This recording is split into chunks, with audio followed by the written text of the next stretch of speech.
Welcome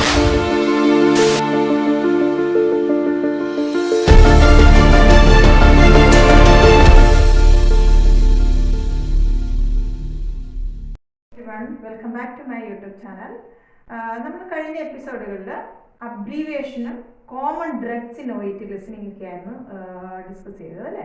ഇന്ന് അതിൻ്റെ continuation ആയിട്ട് അതേപോലെ ഇമ്പോർട്ടൻ്റ് ആയിട്ടുള്ള ചില മെഡിക്കൽ ടേംസും ചില ഡിസീസ് കണ്ടീഷനും അതൊക്കെയാണ് നമ്മൾ ഡിസ്കസ് ചെയ്യാൻ പോകുന്നത്. അപ്പം മെയിനായിട്ട് ചില കോമൺ എറേഴ്സ് മെഡിക്കൽ ടേംസിലും കണ്ടീഷൻസിലൊക്കെ വരുത്താറുണ്ട്. പക്ഷെ വളരെ സുപരിചിതമായിട്ടുള്ള ടേംസ് മെഡിക്കൽ കണ്ടീഷൻ ഡിസീസ് കണ്ടീഷനൊക്കെ ആയിരിക്കും. പക്ഷെ നമ്മൾ ഈ സ്പീഡ് റൈറ്റിൽ എസ്പെഷ്യലി OET ലിസണിങ് പാർട്ട് എയിൽ നമ്മൾ സ്പീഡിൽ എഴുതി വരുമ്പോൾ ഡെഫിനറ്റ്ലി വിൽ മേക്ക് മിസ്റ്റേക്സ്. അപ്പോൾ അങ്ങനെ കോമൺ ആയിട്ട് ചോദിക്കുന്ന മെഡിക്കൽ ടേംസും മെഡിക്കൽ കണ്ടീഷൻസ് അതായത് ഡിസീസ് കണ്ടീഷൻസ് ഒക്കെ ഏതൊക്കെയാണെന്നാണ് നമ്മളിന്ന് നോക്കുന്നത്. മെയിനായിട്ട് നമ്മൾ വളരെ സുപരിചിതമായ ചില വേർഡുകളാണ് ക്രിയാറ്റിനിൻ, പൊട്ടാസ്യം ഒക്കെ. പക്ഷെ നമ്മൾ എഴുതി വരുമ്പോൾ ഡെഫിനറ്റ് നമ്മൾ ക്രിയാറ്റിനിൻ ആണോ ക്രിയാറ്റിനിൻ ആണോ എന്നൊക്കെ നമുക്ക് ഡൗട്ട് വരും അല്ലേ. അപ്പം അതിൻ്റെ കറക്റ്റ് ആയിട്ടുള്ള സ്പെല്ലിംഗ് എന്ന് പറയുന്നത് CREATININ ക്രിയാറ്റിനിൻ ആണ്. ഓക്കെ, നമ്മൾ CREATI ക്രിയാറ്റിൻ എന്നും വെച്ച് നമ്മൾ അവിടേക്ക് നിർത്തും. So that is wrong. Same way potassium, ഇതൊക്കെ കോമൺ ആയിട്ട് ചോദിക്കുന്നതാണ് കേട്ടോ. സോ കോമൺ എന്ന് പറയുമ്പോൾ പൊട്ടാസ്യം, സോഡിയം ഇതൊക്കെ ചോദിക്കുന്നതാണ്. പൊട്ടാസ്യം SSIUM ആണ്. ഇനി ഇത് ഫോർസെപ്സുകൾ നമ്മൾ ഉപയോഗിക്കുന്ന ഇൻസ്ട്രുമെന്റ്സ്, ഫോർസെപ്സ് ചില OET ലിസണിങ്ങിനകത്തൊക്കെ കൂടുതലായിട്ടും ചില ഫോർസെപ്സിനെ കുറിച്ച് ആർട്ട് ഫോർസെപ്സ് അങ്ങനെയുള്ള ഫോർസെപ്സിനെ കുറിച്ച് പറയുമ്പോൾ അവർ കോമൺ ആയിട്ട് ഇൻ വൺ വേർഡിനകത്ത് ആ ഫോർസെപ്സിനെ കുറിച്ചായിരിക്കും ഡിനോട്ട് ചെയ്യുന്നത്. അപ്പം you have to be very careful listening ടൈമിൽ ഫോർസെപ്സ്. അപ്പം അതിൻ്റെ സ്പെല്ലിങ് കറക്റ്റായിട്ട് അറിഞ്ഞിരിക്കണം. നെക്സ്റ്റ് കോമൺ ആയിട്ടുള്ള ഒരു മെഡിക്കൽ കണ്ടീഷൻ, ഒരു മെഡിക്കൽ ടേം തന്നെയാണ് സിറോസിസ് ഓഫ് ലിവർ അല്ലേ. അപ്പം നമ്മൾ വളരെ സുപരിചിതമാണെങ്കിൽ പോലും ഇത് ഒരു എറർ വരാൻ പറ്റുന്ന ഒരു വേർഡാണ്. Spelling CIRRHOSIS. The same way haemoglobin, ഇവിടെ ഈ ഹീമോഗ്ലോബിൻ എഴുതുമ്പോൾ HE എന്ന് എഴുതും, A മിസ്സിംഗ് ആയി പോകും. So your answer will be wrong. So HAEMOGLOBIN. Next abscess അല്ലെ, ഇൻഫെക്റ്റഡ് വൂണ്ടിൽ നിന്നെല്ലാം വരുന്ന discharge, that is the abscess, ABSCESS. Next one is eczema. It's a skin disease. In European കൺട്രീസിൽ മോസ്റ്റ് കോമൺലി കാണുന്ന ഒരു skin disease തന്നെയാണ് eczema. You will get this medical condition both in writing and listening. Not in the listening. ലിസണിങ്ങിനകത്ത് വരും definitely you will get ഒരു disease condition. ഒരു speaking ഒരു ടോപ്പിക്കായിട്ട് വരുന്ന ഒരു ഡിസീസ് കണ്ടീഷൻ തന്നെയാണ് എക്സീമ. നെക്സ്റ്റ് ഇത് ഒരു ഡിസീസ് കണ്ടീഷനാണ് ലൈം. ഇതിൻ്റെ സ്പെല്ലിംഗ് നോക്കുക LYME. Next nocturia, scurvy, tonsillectomy, thyroidectomy, appendectomy, tonsillectomy ഇതെല്ലാം കോമൺ ആയിട്ട് ചോദിക്കുന്ന ഡിസീസ് കണ്ടീഷനാണ്. So when you hear these words you will be really in doubt whether to write ഈ ഒരു N വേണോ E വേണോ I ആണോ Y ആണോ.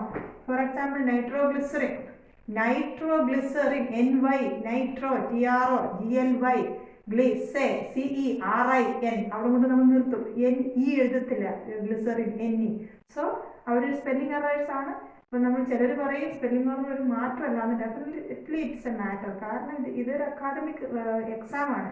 അപ്പോൾ നമ്മുടെ capability in listening the word, capability in writing the word correctly, അതാണ് അവരവിടെ മെഷർ ചെയ്യുന്നത്. അപ്പോൾ സ്പെല്ലിംഗ് എറർ ഒരു മാറ്റർ തന്നെയാണ്. So guys, you should be very careful while writing. You don't if you miss one word or two words, definitely your answer will be wrong. So you have to be very vigilant in writing. Okay, now we will focus common medical interventions or procedures. നമ്മൾ ഒരുപാട് procedures familiar ആണ്. So when you listen OET listening part A, ഒരുപാട് interventions പ്രൊസീജിയേഴ്സിനെ കുറിച്ചൊക്കെ അതിനകത്ത് പറയാം. ചില interventions അല്ലെങ്കിൽ ചില procedures it will be so long അല്ലേ, ചിലത് വളരെ വലുതായിരിക്കും. അത് നമുക്ക് പെട്ടെന്ന് മെമ്മറൈസ് ചെയ്യാനും പെട്ടെന്ന് even though if you know പെട്ടെന്ന് എഴുതി വരാൻ നമുക്ക് പാടായിരിക്കും. അങ്ങനെയുള്ള കേസിൽ if you know the abbreviation, ആ ഒരു ഇന്റർവെൻഷൻ കറക്റ്റ് ആയിട്ട് വിത്തൗട്ട് എനി എറേഴ്സ് അത് അറിയാൻ പറ്റുമെങ്കിൽ നിങ്ങൾക്കത് ഷോർട്ടായിട്ട് ആ കേൾക്കുന്ന സമയത്ത് അത് ഷോർട്ട് ആക്കിയിട്ട് എഴുതി വെച്ചിട്ട് at the end of the part you will get some time like 30 second or 35 second ഒക്കെ നിങ്ങൾക്ക് കിട്ടും. ആ സമയത്ത് തിരിച്ച് വന്നിട്ട് ആ ഷോർട്ടായിട്ട് എഴുതി വെച്ചിരിക്കുന്നത് റബ്ബ് ചെയ്തിട്ട് അത് ഫുൾ ഫോമിൽ എഴുതി വെക്കുക. സോ അത് സാധ്യമാകുന്നത് if you know that full form കറക്റ്റായിട്ട് അറിയാമെങ്കിൽ മാത്രമേ നിങ്ങൾക്ക് അത് എഴുതാൻ പറ്റുള്ളൂ. സോ അതിനുള്ള ട്രിക്ക് എന്ന് പറഞ്ഞാൽ you know the word, you know the time without any mistake property. അത് അറിയുക എന്നുള്ളതാണ് നമുക്ക് ആകെ ഉള്ളൊരു word.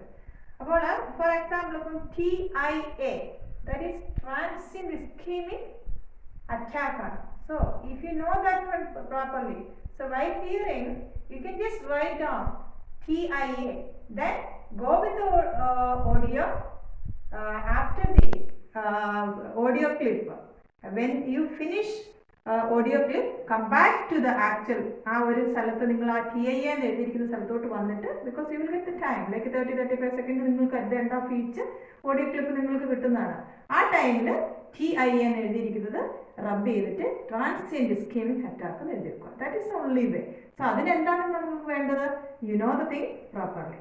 Okay, so here are some common medical procedures or interventions. See, biopsy വളരെ കോമൺ ആണല്ലേ, പക്ഷെ എഴുതി വരുമ്പോൾ നമ്മളത് തെറ്റിച്ച് കളയും. Amniocentesis is the most commonly making mistake ആണ്. അത് നോക്കിക്കേ, amniocentesis, angiography, arthroscopy, barium enema, barium swallow, ഇതെല്ലാം കോമൺലി യൂസ് ചെയ്യുന്നതാണ്. LOET സ്പീക്കിങ്ങിനകത്തും കിട്ടുന്ന ഒരു കണ്ടന്റ് ആണ്.